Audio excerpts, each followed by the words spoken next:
Dios le bendiga, hermanos. Vamos a iniciar con nuestro culto de predicación el día de hoy. Vamos a ir al libro de Malaquías, capítulo 1, y vamos a estar viendo el día de hoy los versos 6 al 14. Pero antes de iniciar vamos a tener una palabra de oración. Padre nuestro que estás en los cielos, te pido que estés con nosotros en este momento que nos disponemos a meditar tu palabra. Padre, que tú hables a nuestros corazones, que tu Espíritu Santo nos enseñe tu palabra y que podamos nosotros entender lo que quieres decirnos en particular a cada uno de nosotros y que podamos tomar decisiones de cambio y que busquemos darte la honra que te mereces. Padre, te pido por aquellos hermanos que han experimentado pérdidas, tú consueles sus corazones y los fortalezcas, Padre. Que proveas al necesitado, Padre, en medio de este problema de salud mundial, Padre. Ha habido también problemas, escasez, Padre, del sustento, pero yo sé que tú has sido fiel con cada uno de nosotros. Te pido por mis hermanos para que tú sigas proveyendo de trabajo, Padre, y de sustento diario. En el nombre de Cristo Jesús. Amén. Vamos a iniciar nuestro tema el día de hoy, el cual he titulado No menosprecies a Dios. No menosprecies a Dios. Y como proposición, yo quiero invitarle a que evaluemos si nuestra adoración a Dios es verdaderamente de su agrado. Debemos evaluar si nosotros estamos adorando de tal forma que agradamos a Dios. Muchas veces creemos que lo que hacemos está bien. Tenemos tanto tiempo dentro de la iglesia que hemos olvidado de consultar, de observar con cuidado si lo que estamos haciendo realmente es de honra y gloria a Dios. Nos hemos acostumbrado a venir los domingos, cantar especiales, ofrecer oraciones y creemos a veces que con eso ya estamos adorando a Dios. ¿Será que le estamos dando la honra que Él se merece? ¿O será que estamos deshonrando a Dios? Por eso quiero invitarle a que evalúe si realmente la forma en que usted está adorando a Dios le es verdaderamente de agrado. Hay un elemento que se encuentra en la adoración tanto del Antiguo como el Nuevo Testamento. Tenemos que reconocer que la adoración o el sistema de adoración del Antiguo Testamento es diferente a la del Nuevo Testamento. Hablando del Antiguo Testamento, hablamos de Israel, en el cual se ofrecían sacrificios constantemente. El libro de Levíticos, el libro de Números puede encontrar a detalle el sistema de adoración. Cuando hablamos del Nuevo Testamento, hablamos de la era de la iglesia, donde la adoración es diferente. Ya no se ofrecen esos sacrificios. En la adoración del Nuevo Testamento vemos los cantos y los himnos espirituales. En la adoración podemos ver la adoración en comunidad. Luego también podemos ver en la adoración la predicación de la palabra. Pero un elemento que destaca en el Nuevo Testamento es que los creyentes en la adoración tienen que ver mucho nuestras actitudes y nuestras conductas. Por eso hay un elemento que creo importante, tanto para el Antiguo como para el Nuevo Testamento. Este elemento es el cuidado de nuestro corazón, tener un corazón correcto delante de Dios. El libro de Proverbios 4:23 podemos encontrar que dice, sobre toda cosa guardada, guarda tu corazón, porque de él mana la vida. El corazón es un elemento importante. Todos fallamos y todos pecamos, pero si nuestro corazón es conforme a la voluntad de Dios o busca tomar la forma de la voluntad de Dios, entonces seremos prestos para darnos cuenta de nuestro error, de nuestro pecado, y nos arrepentiremos y buscaremos estar bien con Dios. Pero si nuestro corazón está contaminado, no puede fluir nada bueno de él. Nuestra adoración no será acepta. Este pueblo ha pasado, hemos dicho la semana pasada, por muchas dificultades. Pero en medio de las dificultades siempre han visto la fidelidad de Dios y el amor de Dios hacia ellos. Para este momento han reconstruido el templo Ya tienen ya varios años adorando en las instalaciones. Pero ha llegado el punto de que se ha pervertido nuevamente la adoración a Dios. Los sacerdotes se han fastidiado de adorar a Dios y han permitido todo tipo de impureza en la adoración. Y esto no debe ser así. Pero el hombre constantemente cae en lo mismo. Y yo quisiera llevarle a meditar el día de hoy. ¿Será que nosotros podamos caer en este error de no adorar a Dios de una forma adecuada? ¿Será esto posible? ¿Será que la iglesia que tiene al Espíritu Santo pueda caer en este error?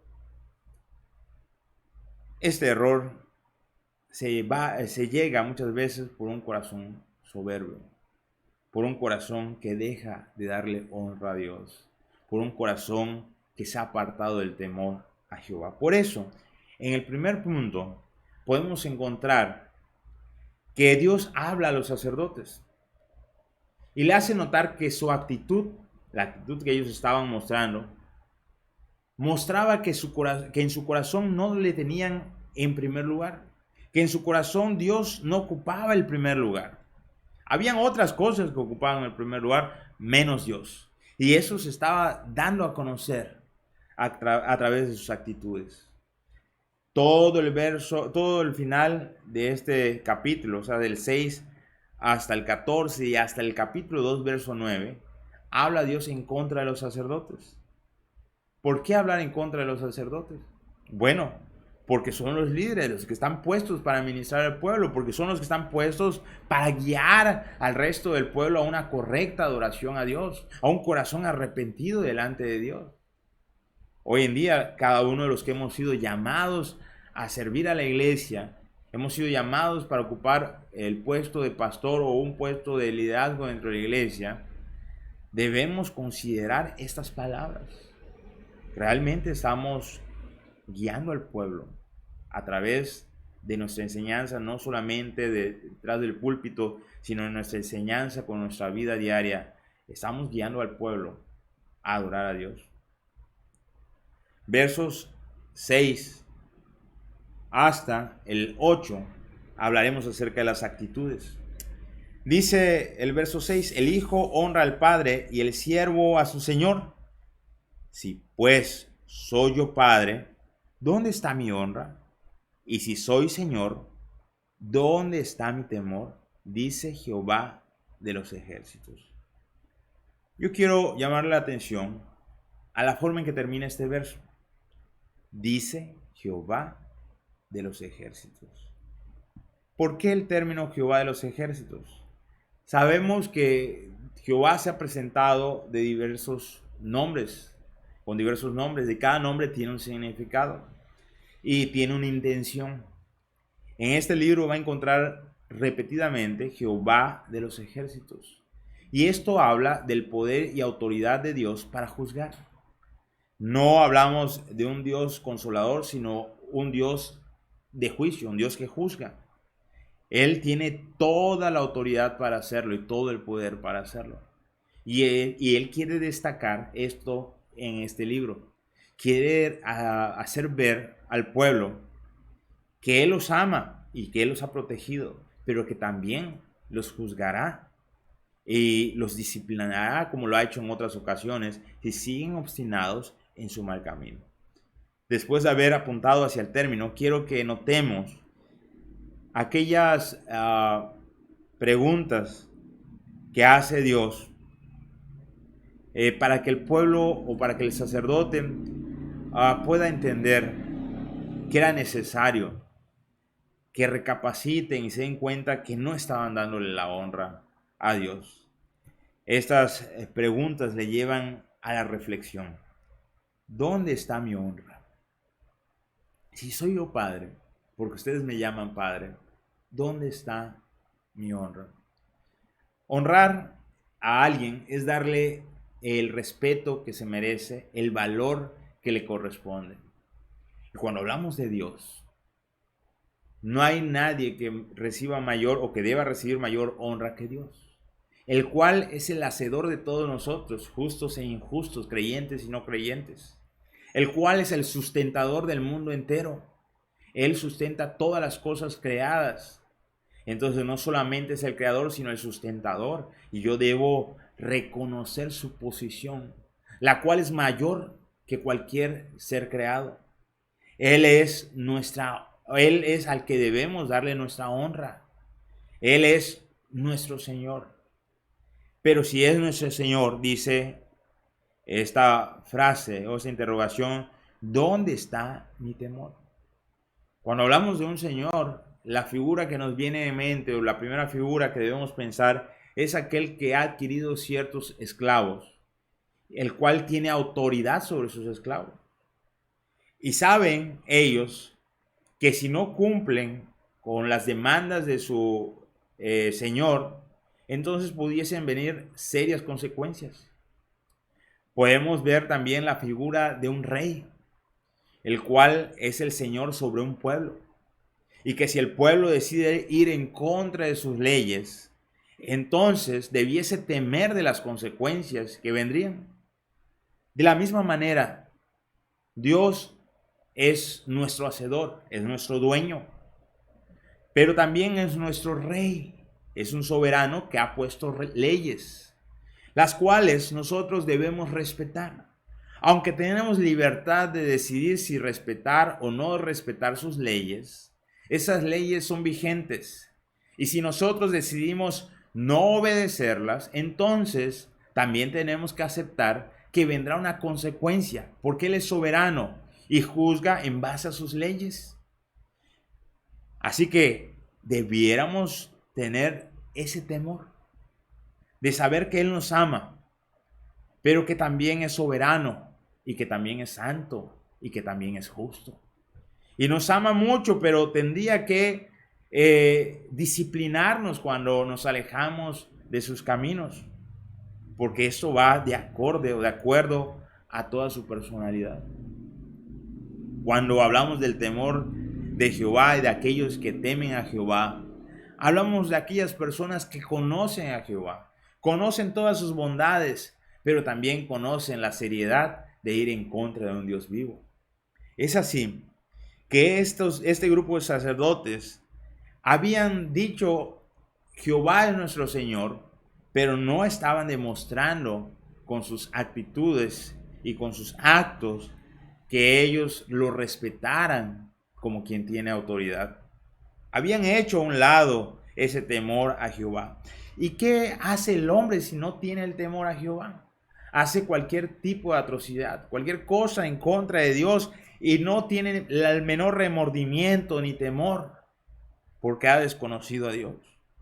Y nos podríamos preguntar, ¿será que los sacerdotes de ese tiempo pudiesen haber llegado a ese grado de olvidar a Dios y no tener el temor a Dios? Y aún más, ¿será que en nuestros tiempos los pastores, los líderes pudiesen llegar al punto de no tener ese temor de Jehová y no estarle honrando como es debido? Y más aún, ¿será que nosotros, los creyentes que asistimos a un templo, pudiésemos llegar al punto de no estar manifestando con nuestras vidas el temor a Jehová? Dice el verso 7. Perdón, en el verso 6, en la última parte, hay otra frase interrogativa. ¿En qué hemos menospreciado tu nombre? ¿En qué hemos menospreciado tu nombre? La respuesta se encuentra en el verso 7. En que ofrecéis sobre mi altar pan inmundo, y decís, en que te hemos deshonrado, en que pensáis que la mesa de Jehová es despreciable, cuando ofrecéis el animal ciego para el sacrificio, ¿no es malo? Asimismo, cuando ofrecéis el cojo o el enfermo, ¿no es malo? Y los lleva a reflexionar con esta frase irónica. Preséntalo pues a tu príncipe. ¿Acaso agradará de ti o le será acepto? Dice Jehová de los ejércitos. Tal vez tengas a tu príncipe terrenal o a tu gobernador o presidente de nuestra época de mayor estima que Dios. Puede ser que el jefe en nuestro trabajo sea de mayor estima para nosotros y le demostremos mayor temor a Él que a Dios. Puede ser que nuestro esposo, nuestra esposa, nuestros hijos estén ocupando ese lugar tan privilegiado, el lugar que solamente le corresponde a Dios. Dice, ustedes honran más a sus príncipes. Llévale ese animal cojo, ese animal ciego, ese animal que el pueblo no lo tiene en alta estima, sino que tiene poco valor. Llévalo a ver si él se agrada. Si él siendo hombre va a menospreciar, va a despreciar ese regalo, imagínate, él que es un hombre pecador, un hombre que no merece más que Dios. Ahora, ustedes no están valorando a Dios. Ustedes sí aceptan del pueblo ese tipo de sacrificio. Y Dios es muy claro. Si nosotros vemos en Levítico 22, versos 19 y 20, si ustedes me acompañan, podemos ver que Dios es muy claro en lo que Él demandaba como ofrenda de parte del pueblo. Levítico capítulo 22, versos 19 y 20. Para que sea aceptado, ofreceréis machos sin defecto, de entre el ganado vacuno, de entre los corderos o de entre las cabras. Verso 20. Ninguna cosa en que haya defecto ofreceréis, porque no será acepto por vosotros. Si ustedes quieren que se acepten sus ofrendas, entonces tienen que entregar lo mejor. Por eso nosotros como iglesia no le llamamos limosna a lo que se ofrece los domingos en nuestros cultos, porque la limosna se le da al mendigo. La limosna es algo que nos sobra, aquel sencillo morralla, según se le llame en su ciudad, que eso se le ofrece, lo que uno no va a necesitar, lo que uno va a extrañar. Pero eso no se le puede ofrecer a Dios, porque eso es deshonroso. A Dios se le entrega lo mejor. Podemos encontrar que David ofreció y separó un tesoro grande para la construcción del templo a Dios, y esa era su ofrenda. Entregó aún todavía de su dinero, no solamente lo que había apartado, sino que también de lo que él tenía para Dios. ¿Por qué? Porque para David Dios estaba en gran estima. Pero estos sacerdotes habían menospreciado tanto a Dios, lo habían puesto en un lugar de tan poco valor, que cualquier cosa que trajera el pueblo era bueno para ofrecer a Dios. Total, el príncipe se iba a quejar, se iba a enojar, iba a mandar a su ejército para castigar a aquel que le ha deshonrado, pero Dios no iba a hacer nada. Dios no iba a venir con su ejército a juzgarle. Él pueden ofrecerle lo que quieran. De esa manera estaban pensando. Y Dios le lleva por medio de preguntas a recapacitar en sus actos. Me están deshonrando. No me están dando el lugar que merezco. Ustedes se han olvidado de mi poder y de mi soberanía. Luego pasamos entonces a la segunda parte de esta porción, donde Dios invita a este grupo de sacerdotes al arrepentimiento. Esto lo podemos ver en los versos 9 al 11. Dice el verso 9, ahora pues orad por el favor de Dios, para que tenga piedad de nosotros. Oren a Dios. Ustedes necesitan clamar a Dios, porque si no claman, entonces vendrá el juicio de Dios o la ira de Dios sobre ustedes. Es necesario que pidan perdón, es necesario que clamen por su misericordia, pero un cambio de dirección. ¿Cómo podéis agradarle si hacéis estas cosas? ¿Cómo esperas que Dios escuche tu oración si siguen haciendo lo mismo? Es necesario un arrepentimiento genuino. Ya hemos hablado acerca del arrepentimiento en otras ocasiones, pero permítame recordarles, un arrepentimiento es dejar lo que estabas haciendo mal. Es reconocer que esto que Dios te ha señalado como algo malo y tú lo veías como bien, ahora aceptas que es malo y lo dejas. Ese es el arrepentimiento. Dios había expresado en el libro de Levítico sin número, con claridad, cómo debía ser la adoración. Pero ellos se encontraban haciendo lo contrario. Se les había advertido de las consecuencias, pero ellos ya no lo estaban tomando en cuenta. ¿Quieres ser escuchado por Dios?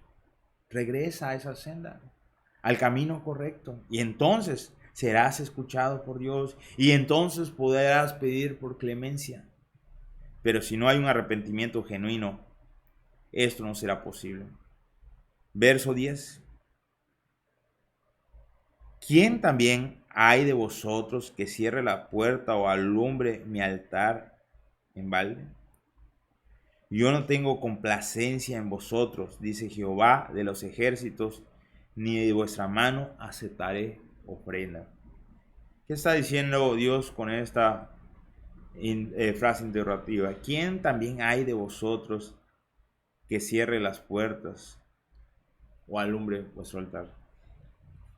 En otras palabras, dice, me agradaré más de aquel que viene y cierra la puerta del templo que de las ofrendas que ustedes están ofreciendo. Porque Él, al cerrar la puerta, va a evitar que ustedes vengan a ofrecer cualquier tipo de cosas dentro del templo.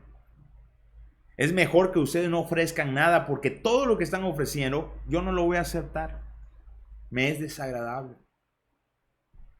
¿Cómo quieren que yo acepte de ustedes ese tipo de ofrendas? Es necesario que se arrepientan, que recapaciten, que dejen de perder el tiempo jugando a la adoración. También en el tiempo de la iglesia debemos pensar en esto. Podemos ofrecer cualquier tipo de adoración a Dios.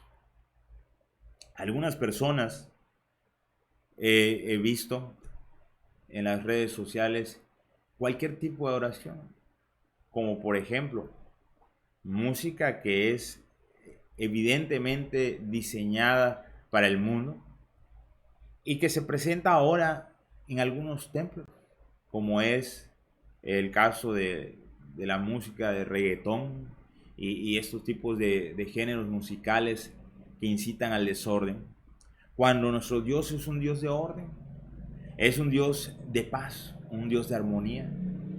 Yo no creo que agarrando las letras del mundo y transformándolas a una letra cristiana podamos darle honra a Dios. Realmente lo que estamos haciendo es complacernos a nosotros mismos, buscando los géneros que nos gustan a nosotros, y con ese pretexto decimos estamos adorando a Dios, por mencionar algunas cosas. Pero yendo más ahí, ¿será que adoramos a Dios teniendo una vida incorrecta, pero en el templo ofreciendo nuestros cantos? Imagínense que usted tenga una voz privilegiada, una voz hermosa, y viene y adora a Dios, según usted pasa al frente y canta muy bonito, y dice eso es para la honra y gloria de Dios, pero su vida después de salir del templo es una vida desordenada, una vida que no es precisamente las sendas de Dios. ¿Será que esto que usted ofreció en el templo, será que es agradable a Dios? Si su dinero, el dinero que trae a la iglesia como ofrenda, es producto del robo o de cualquier cosa ilícita, ¿cree que Dios va a tomar esto como agradable? A veces hemos llegado al punto de tomar el nombre de Dios como algo menospreciado, como algo de poco valor. Podemos ver un ejemplo en la Biblia de alguien que no tuvo a Dios en alta estima. Vamos al libro de Hechos, capítulo 5, versos del 1 al 5. Usted puede leerlo con calma en casa. La historia la conocemos muy bien. Es el caso de Ananías y Zafira. Ellos tenían una propiedad, y en aquel momento de la historia de la iglesia, las personas que se convertían vendían sus propiedades y le daban aquel dinero a los apóstoles para que se distribuya en las necesidades de la iglesia. Ellos tenían un ministerio donde se alimentaba a las viudas y a los huérfanos. De tal forma que aquel que tenía 2 casas, pues vendía una que no le era útil y eso se usaba para las necesidades de los ministerios de la iglesia. Pero, no sabemos qué, pero algo motivó a Ananías y Zafira. Viendo cómo hacían los demás, ellos prometieron vender una heredad y darle la ganancia a los apóstoles. Solamente que cuando vendieron la heredad y vieron el dinero que tenían en sus manos, decidieron darle solamente una parte a Dios, cuando ellos ya habían ofrecido a Dios todo. No cumplieron con lo que ofrecieron a Dios. ¿Cómo reaccionó? Bueno, podemos ver que después de que Pedro interroga a Ananías y él dice que a ese precio vendió la heredad, vemos el poder de Dios y Ananías cae muerto. Imagínense si Dios siguiese manifestándose de esa forma en los templos y en nuestra iglesia se manifestara de esa forma. ¿Cuántas personas no caerían muertos delante de Dios porque no han cumplido lo que le han prometido? Cuando una iglesia o una misión llega a ser iglesia, hay un pacto, un compromiso que asumen como iglesia. Y se ha diseñado ahí un pacto, el pacto de la iglesia. Yo le invito a que lo busque en internet y puede analizar el pacto, si usted ya no se acuerda de la promesa que hizo. Muchas veces nos olvidamos y dejamos de cumplir lo que hemos prometido. Y entonces no servimos dentro de la iglesia y no respetamos los acuerdos que tomamos entre la iglesia y no estamos dándole la honra a Dios y seguimos con nuestras prácticas carnales y no tomamos en cuenta a Dios para nada y queremos que Dios siga cumpliendo su parte. Luego, cuando no somos escuchados, preguntamos: Señor, ¿por qué no escuchas mi oración? ¿Acaso lo que he ofrecido no te es agradable? No podemos estar ofreciendo cualquier cosa a Dios. A Dios debemos darle lo mejor. Así que hay una invitación a que observen sus caminos y se arrepientan y entonces puedan acercarse a Dios. Entramos a una tercera sección, versos 12 y 13. Ahora les señala las maneras en que esa mala actitud les había llevado a profanar el templo. Recuerden que para el judío el templo es de suma importancia. Ellos creen que Dios habita en el templo. Y entonces profanar, deshonrar el templo es algo terrible. Es capaz de que agarren a tal persona y lo apedreen porque no respetaron aquello tan sagrado. No le dieron el valor, la dignidad del lugar.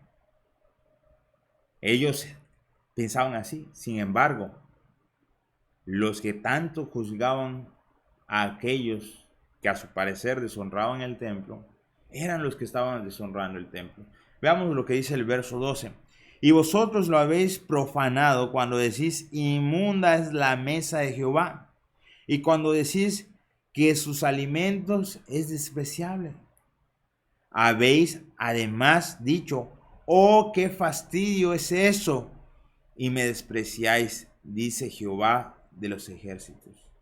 Y trajiste lo hurtado, o cojo, o enfermo, y presentases ofrenda. ¿Aceptaré yo eso de vuestras manos? Dice Jehová.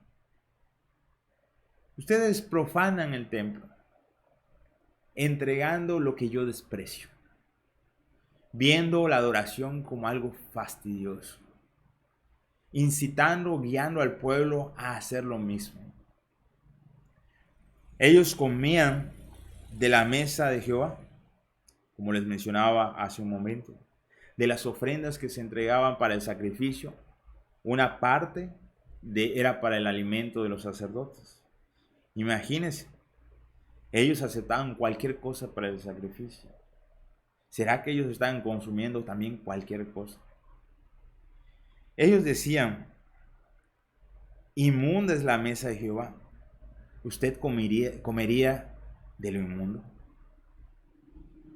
Y cuando decís que su alimento es despreciable, ya se habían cansado de comer de la mesa de Jehová. Ya se habían cansado de la adoración porque además decían, ¿qué fastidio es esto? Imagínense, cuando usted va a dar su ofrenda, pregúntese, a mí me gustaría que me ofreciesen algo así. Si fuera un regalo que me fueran a entregar, me gustaría que me entregaran esto. Cuando nosotros llevamos, por ejemplo, las primicias, cuando llevamos algo para la alimentación de los que sirven en la casa de Dios, debemos también llevarlo mejor. ¿Por qué? Bueno, en el caso de los sacerdotes del Antiguo Testamento, el sistema que Dios implementó era que todo lo que se llevaba para la adoración servía para el sostenimiento de sus obreros. Cuando usted lleva algo y le dice, bueno, hermano, es que esta camisa ya tenía un hueco, así que se la traje para que usted se la ponga porque yo ya no lo uso. ¿Le gustaría eso para usted? Que alguien le llevara un plato de comida a su casa y le diga, le traje esto porque se me estaba echando a perder y pues como no me gusta, se lo trajo a usted. ¿Será que eso es correcto? ¿Las obras? A veces menospreciamos a Dios y todo lo que tiene que ver con Dios. Decimos, ¿para qué esforzarnos tanto? ¿Para qué dar lo mejor? Cuando a Él le debemos todo. Nuestras malas actitudes, nuestro mal corazón nos lleva a entregar lo peor a Dios. Cuando nosotros tenemos un corazón no arrepentido, cuando nosotros tenemos un corazón que está viciado con las cosas de este mundo, cuando nuestro corazón está amargado, cuando nuestro corazón no está en armonía con Dios, entonces dejamos de darle el valor que merecen las cosas de Dios. Y podemos ofrecer cualquier tipo de cosas. Es triste, pero a veces entre las ofrendas se han encontrado un botón, una moneda que ya no tiene valor, una ficha de videojuegos, cualquier cosa, una tapita, cualquier cosa. Y eso refleja lo poco que usted valora a Dios. Vea la última parte. Ahora la última parte es una seria llamada de atención. Verso 14. Maldito el que engaña, el que teniendo macho en su rebaño promete y sacrifica a Jehová lo dañado. Porque yo soy gran rey, dice Jehová de los ejércitos, y mi nombre es temible frente a las naciones. Imagínense, aquel que engaña, aquel que va y dice, estoy ofreciendo, como aquel fariseo que iba y entregaba y hacía gran escándalo al poner sus monedas ahí y quería que todo el mundo lo vea y diga, cuánto ama a Dios, miren cómo ofrenda. ¿Será que él buscaba ofrendar a Dios o estaba buscando el reconocimiento de la gente? A algunos les gusta que se haga escándalo cuando ellos van a ofrecer algo a Dios y todo el mundo vea y diga, mira ese hermano, sí, él sí cumple, él sí entrega a Dios lo mejor. Pero lo hacen por sí mismos, lo hacen para ser vistos. Entonces, están engañando.